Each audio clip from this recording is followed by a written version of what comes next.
fans, the 2018 NASCAR Toyota Owners 400 will be on an extremely short week for the drivers and their teams, much like last year.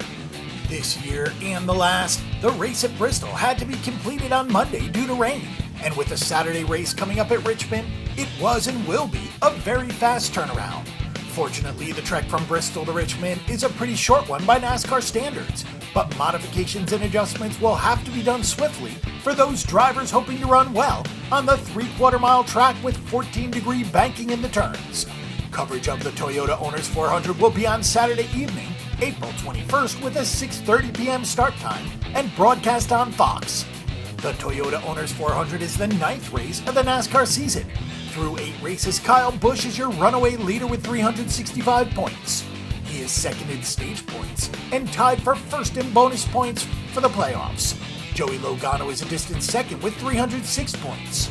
Kevin Harvick, who has 3 wins this season, is third with 290 points, but he lost out on 27 points due to infractions and violations with his car during a post-race inspection in Las Vegas. Clint Bowyer is 4th, and Brad Keselowski is 5th. Ryan Blaney, Martin Truex Jr., Denny Hamlin, Kyle Larson, and Kurt Busch round out the top 10. Austin Dillon only has one top 10 finish since he won the Daytona 500, but it appears that he will be taking away a playoff spot from a driver with more points. With 18 races left, there are 5 drivers with wins. We would likely need at least 11 unique winners to keep Dillon out, but the playoff points system could come into play.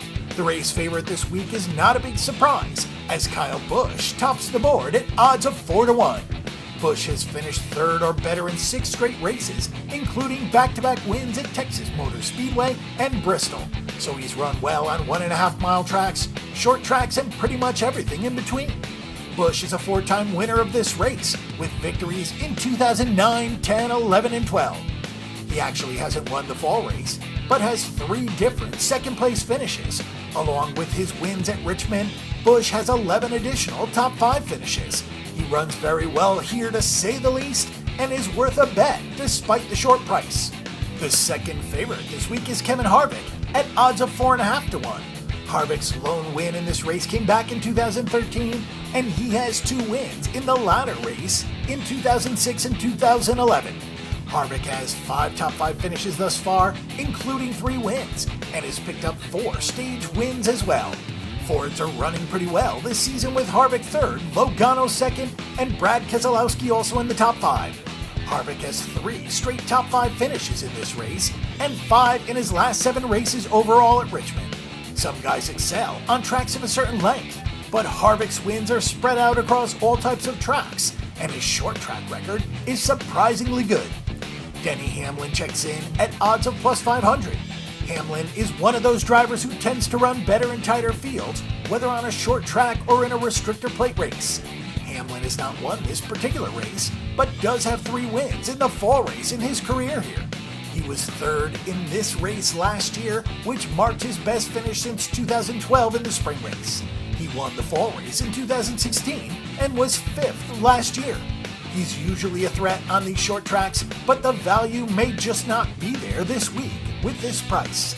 Martin Truex Jr. is a tough sell at plus 650, and so is Kyle Larson at plus 750. Most of Truex's best performances came on 1.5-mile tracks, and Larson is strong on the 2-mile tracks. That's not to say that these two cannot make their way to the winner's circle, but simply to say that the odds are against them. Larson did win at Richmond in the fall last year, but that is the only win at Richmond between those 2 drivers. Brad Keselowski, Chase Elliott, and Joey Logano all check in at odds of plus 1150 this week. Logano won this race last year and was 2nd in the fall, in case recent form is your thing. He also won it back in 2014. Keselowski has 1 win in the fall race. Elliott doesn't have any wins. Logano is not a bad play this week as he has 7 top 10 finishes in 8 races this season, though he only has 2 top 5 finishes, hence his price. Clint Bowyer's win on the short track at Martinsville maybe is not that big of a surprise.